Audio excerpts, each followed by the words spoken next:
Hello बच्चों, आज हम पढ़ेंगे पाठ 11 पोंगल। वैसे पोंगल के बारे में तो आप लोग को सबको पता ही है। हाँ, वो एक त्यौहार है जो हमारे दक्षिण भारत में बहुत ही हर्षोल्लास के साथ मनाया जाता है।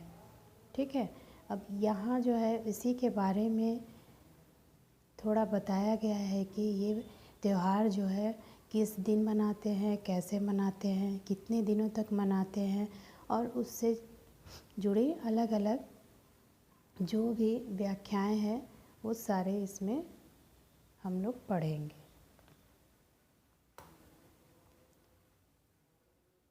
पढ़े पोंगल। पोंगल दक्षिण भारत का प्रसिद्ध त्यौहार है।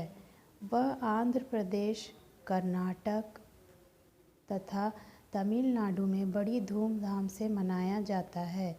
यह जनवरी मास में आता है। यह त्यौहार नई फसल की खुशी का त्यौहार है।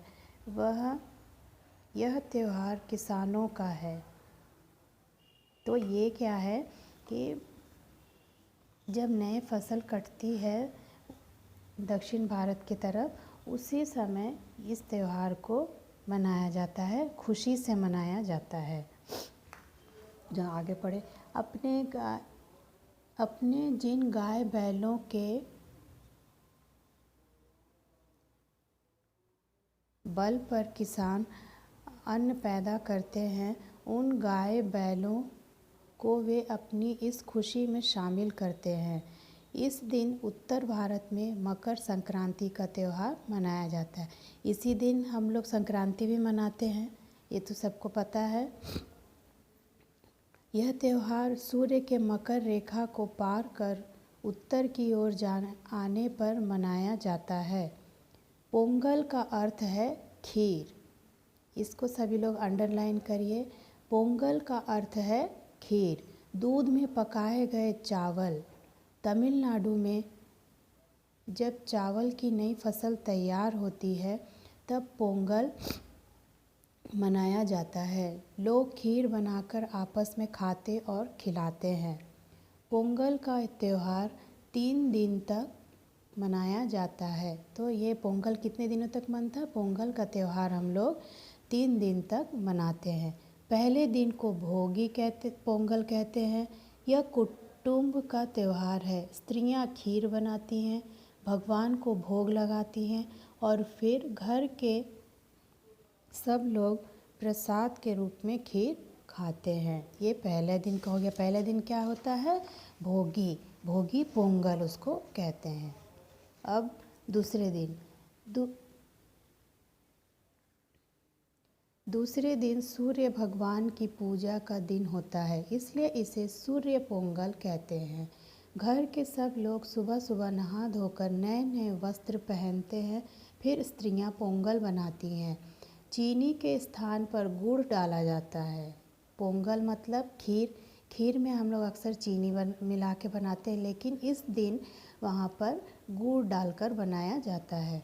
सूर्य भगवान को नैवेद्य चढ़ाते हैं। इसके पश्चात वह सबको प्रसाद रूप में बांटा जाता है। नैवेद्य का मतलब जो फल फूल मिठाइयाँ ये सब जो होती हैं वो पूजा के रूप में चढ़ाते हैं। पोंगल के दिन सभी रिश्तेदार और मित्र एक दूसरे के यहाँ जाते हैं, एक दूसरे का स्वागत करते हैं और सूर्य भगवान का प्रसाद पोंगल सबको खाने के लिए देते हैं। उस समय सब एक दूसरे से पूछते हैं, क्या यह पकाया हुआ है?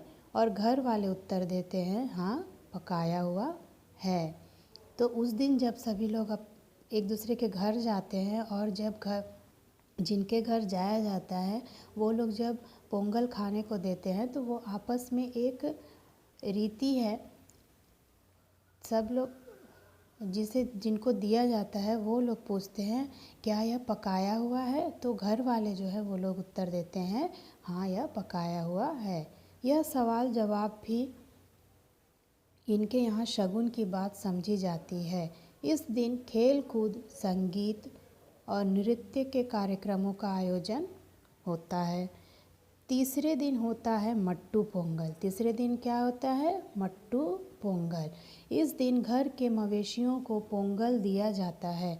मट्टू का अर्थ है गाय गोरू, अर्थात गाय बैल बछड़े सभी पालतू जानवर। इस दिन पोंगल बनाकर देवताओं को भोग लगाया जाता है। फिर वह भोग मवेशियों को खिलाया जाता है।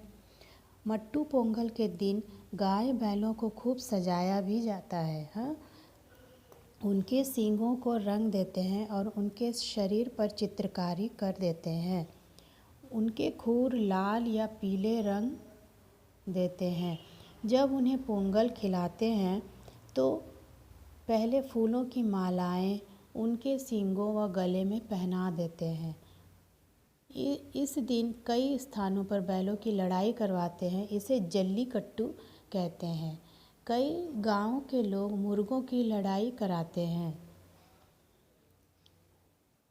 आगे पढ़े। कर्नाटक में इस दिन शाम को सब लोग अपने पशुओं को इकट्ठा करके उनका शानदार जुलूस निकालते हैं। ये भी होता है कर्नाटक में। मतलब इतनी खुशी और हर्षोल्लास से मनाया जाता है। साथ में स्वयं रंग बिरंगे कपड़े पहनकर नाचते गाते तथा बाजा बजाते चलते हैं।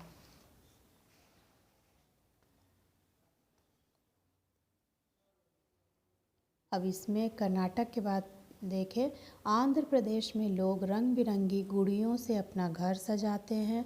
बैलगाड़ियों की दौड़ करवाते हैं। लोग अपने बैलों की सुंदर जोड़ियां खूब सजा कर लाते हैं तथा उन्हें मजबूत बैलगाड़ियों में जोतकर आपस में होड़ लगाकर उनकी दौड़ लगाते हैं। जीतने वाली जोड़ी को पुरस्कार दिया जाता है। तो एक इस तरह का भी खेल भी होता है आंध्र प्रदेश में पोंगल के दिन। पोंगल के अवसर पर सार्वजनिक भोजों का भी आयोजन करते हैं, जिसमें छोटे बड़े अमीर गरीब सभी को आमंत्रित करते हैं, मतलब बुलाया जाता है। इस अवसर पर सभी अमीर गरीब एक साथ बैठकर खाना खाते हैं। इस अवसर पर राह चलते को भी बुलाकर खाना खिलाते हैं। इस प्रकार पोंगल नई फसल आने पर किसानों की खुशी का त्यौहार है। अपनी इस खुशी में वे अपने पशुओं को शामिल कर अपने पशुधन पर गर्व करते हैं।